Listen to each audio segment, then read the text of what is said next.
ओए लड़की रुक, जितना भी तेरे पास सामान है ना सारा जल्दी से निकाल के दे दे, वरना ये देख रही है ना जितने भी इसके अंदर गोली है ना तेरे अंदर निकाल दूंगा सारी। मैं तुम्हें कुछ नहीं दूंगी। अच्छा तो नहीं देगी, फिर तो तुम मरने के लिए तैयार हो जा। बचाओ बचाओ, कोई मुझे बचाओ, बचाओ कोई बचाओ।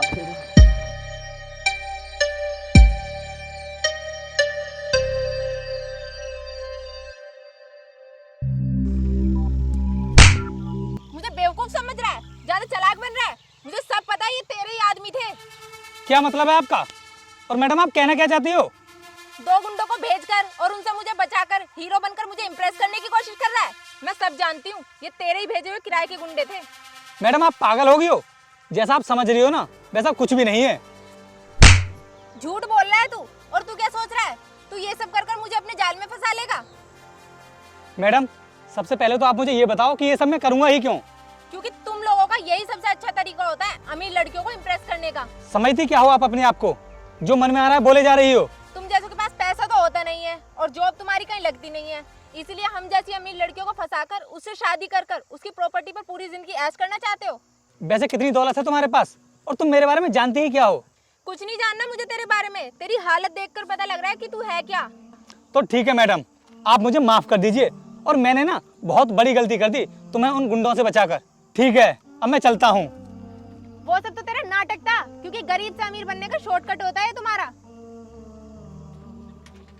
पागल लड़की नहीं तो।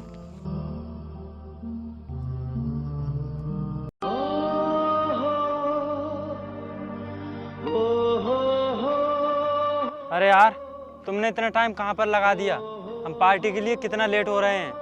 अरे यार रास्ते में एक गरीब लड़का मिल गया था, उससे थोड़ी कहा सुनी हो गई थी, उसने सारा मूड खराब कर दिया मेरा। चलो ठीक है, तुम गाड़ी में बैठो, हम पार्टी में चलते हैं।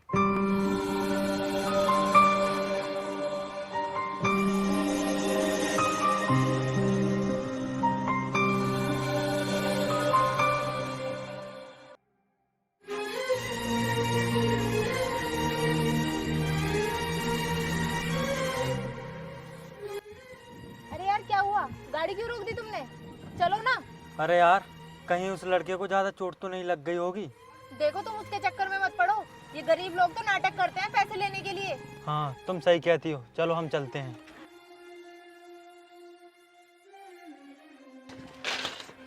अरे छोटू उठ जा रहा, चोट तो नहीं लगी तुझे? नहीं भैया, मुझे चोट कहीं नहीं लगी है, लेकिन उन लोगों ने मुझे बिल्कुल भी मुड़कर नहीं देखा कि मुझे कितनी चोट लगी है। सुन छोटू, गरीब के दर्द का एहसास दुनिया में किसी को भी नहीं होता है। और हाँ छोटू, तू ये बता इधर जा कहाँ रहा है? मैं तुझे अपनी साइकिल से छोड़ दूंगा। भैया मैं मल्होत्रा साहब की पार्टी में वेटर का काम करने के लिए जा रहा हूँ। अरे ये तो बहुत अच्छी बात है, मैं भी मल्होत्रा जी के यहाँ पर ना पार्टी में ही जा रहा हूँ। चल मैं तुझे छोड़ दूंगा। नहीं भैया, मैं आपके साथ कैसे जा सकता हूँ? मैं एक वेटर हूँ और आप तो वहाँ के गेस्ट होंगे ना।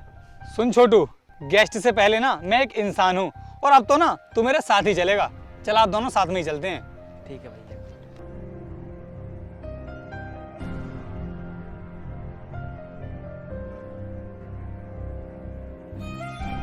दोस्तों आप इनसे मिलिए, ये हमारे शहर के चेयरमैन के छोटे भाई हैं, और ये समझ लीजिए ये हमारे लिए खुद ही चेयरमैन है। हेलो सर, और हमारे लिए बहुत अच्छी बात है कि चेयरमैन के भाई इस पार्टी में आए हैं। अरे यार ये तो बहुत कमाल की चीज़ लग रही है। सर क्या मतलब आपका? अरे मैडम, मेरा कहने का मतलब है कि मल्होत्रा साहब ने बहुत ही कमाल की पार्टी अरेंज की है।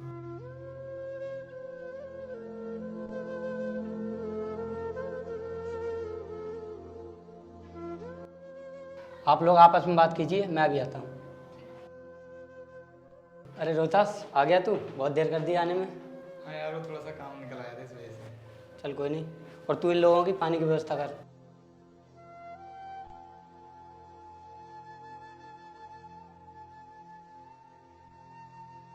अरे ये यहाँ पर क्या करने आया, और इतनी आलीशान पार्टी में इसको बुलाया किसने है? ये तो सिर्फ वीआईपी लोगों के लिए पार्टी है। अरे यार छोड़ो, वेटर के काम के लिए बुलाया होगा किसी ने। ये वेटर के काम के लिए नहीं आया यहाँ पर, मल्होत्रा साहब खुद उससे बात कर रहे हैं। देखो तो क्या हुआ, वेटर से बात नहीं कर सकते हैं? पैसों की बात चल रही होगी। और ये वीआईपी लोगों की पार्टी है, तो मैं देखने में लग रहा है ये कहीं से वीआईपी। मैम साहब ये लीजिए पानी। चल कोई बात नहीं, अब पार्टी एंजॉय करते हैं। नहीं चाहिए हमें पानी, निकल यहाँ से। साहब आप ले लीजिए। सुना नहीं क्या कहा है मैडम ने? चल निकल यहाँ से। नहीं मेरे भैया चेयरमैन है, मैं तुम्हारी जॉब लगवा लीजिए दूंगा। साहब पानी।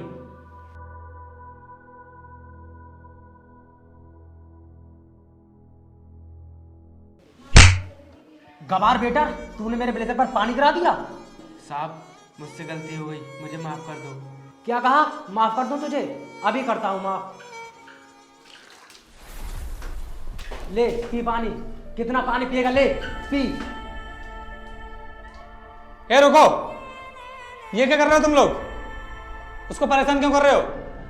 तू कौन है अब? और तू जानता भी है कि इसने मेरे सारे कपड़े खराब कर दिए।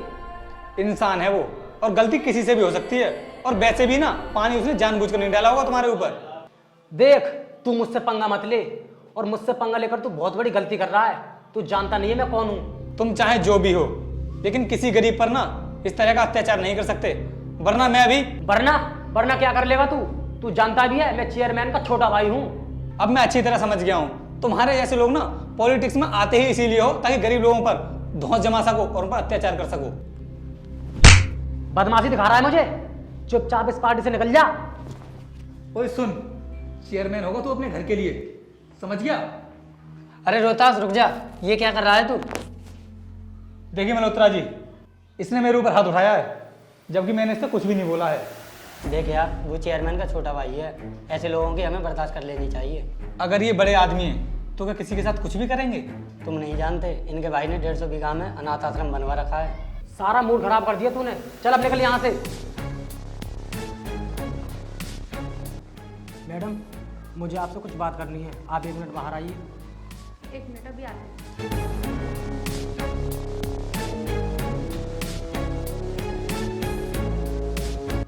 हाँ बोलो, क्या बात है? देखो मैडम, मैंने जब से आपको देखा है ना, मैं आपका दीवाना हो चुका हूँ, और मुझे आपके सिवाय कुछ भी दिखाई नहीं दे रहा है। मेरी दर्द की दवा सिर्फ आप ही हो। ये आप कैसी बातें कर रहे हो? और आपको पता भी है अगले महीने मेरी शादी होने वाली है। देखो, मैं तुम्हें मुंह मांगे कीमत दूंगा, बस 1-2 रात मेरे साथ एंजॉय कर लो। जबान संभाल कर बात कीजिए आप। मुझे पता है कि आप चेयरमैन हैं, तो इसका मतलब ये नहीं है कि आप किसी भी लड़की की इज्जत के साथ खिलवाड़ करेंगे। साली, तूने मुझ पर हाथ उठाया, वो भी चेयरमैन के भाई पर। अब देख मैं तेरे साथ क्या असर करता हूँ। चल मेरे साथ कमरे में। बचाओ मुझे, बचाओ, बचाओ, बचाओ, पर बचाओ। ओए रुक, छोड़ इस लड़की को। क्या बदतमीजी है ये? तू फिर से मेरे रास्ते में आ गया। मैंने तुझसे मना किया था ना कि मेरे रास्ते में मत आना। तू चुपचाप चला जा यहाँ से, और मुझे मेरा काम करने दे, वरना मैं तुझे जिंदा नहीं छोड़ूंगा। क्या कहा तूने? तू मुझे जिंदा नहीं छोड़ेगा? तेरी चेयरमैनी तो ना आज मैं निकालता हूँ। चल इधर।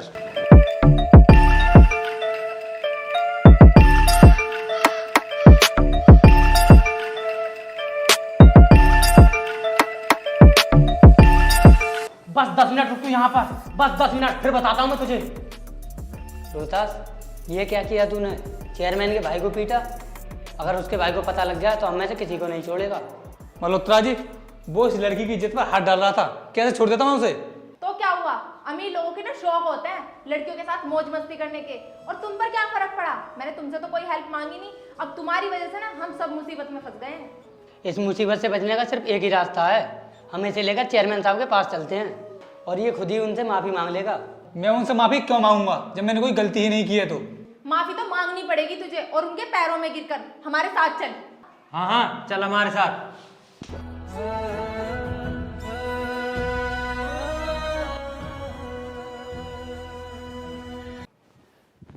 मुनीम जी, जल्दी से हमारी गाड़ी निकालो, और हमारे सभी आदमियों से कहो हथियार लेकर तुरंत गाड़ी में बैठें। जी चेयरमैन साहब। उसकी कोई जरूरत नहीं है चेयरमैन साहब। गलती एक इंसान ने की है तो उसकी सजा भी उसी को मिलनी चाहिए।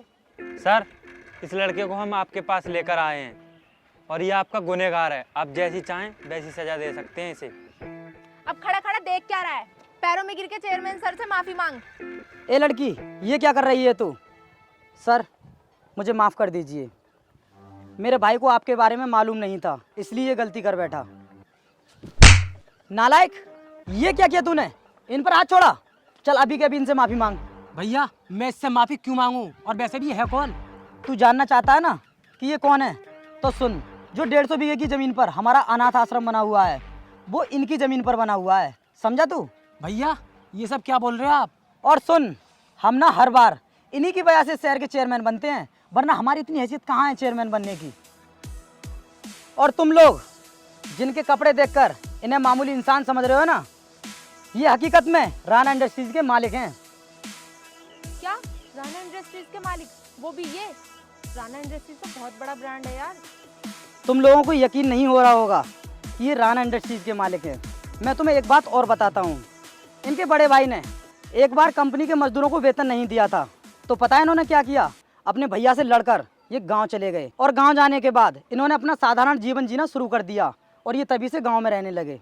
और इतने महान आदमी को, जिसने मजदूरों की खातिर अपना सब कुछ छोड़ दिया हो, उसे तुम मेरे पास बेइज्जत करने के लिए लेकर आए हो? सर हमें माफ़ कर दीजिए, हमसे बहुत बड़ी गलती हो गई। सर मुझे भी माफ़ कर दीजिए, मुझे आपके बारे में मालूम नहीं था। जाने अनजाने में मैंने आपको बहुत उल्टा सीधा बोल दिया। अरे मैडम, आप क्यों माफ़ी मांग रही हो मुझसे? आपकी औकात तो मुझसे बहुत ज़्यादा ऊपर है, और आपको छेड़ने के लिए मैंने तो किराए के गुंडे भेजे थे ना। और हाँ, तुम क्या बोल रही थी कि अमीर लोगों का शौक होता है लड़कियों के साथ में मौज मस्ती करने का? ये खड़ा है यहाँ पर, जाओ मौज मस्ती कर लो इसके साथ में जाकर। नहीं सर नहीं, वो तो अनजाने में मुझसे भूल हो गई थी, और मैंने आपसे माफ़ी भी मांग ली। और अगर तुम्हारे जैसी लड़कियाँ इसी तरह के शौक पालती रही ना, तो एक दिन तुम्हारी इज्जत बचाने के लिए कोई भी सामने नहीं आएगा।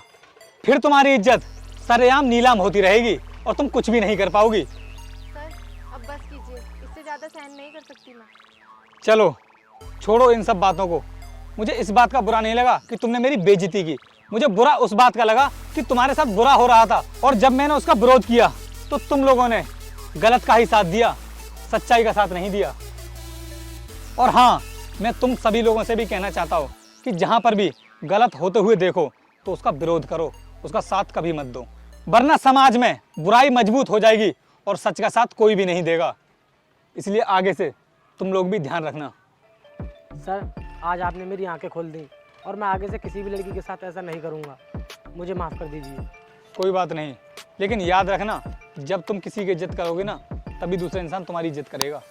ठीक है चेयरमैन साहब, अब मैं चलता हूँ।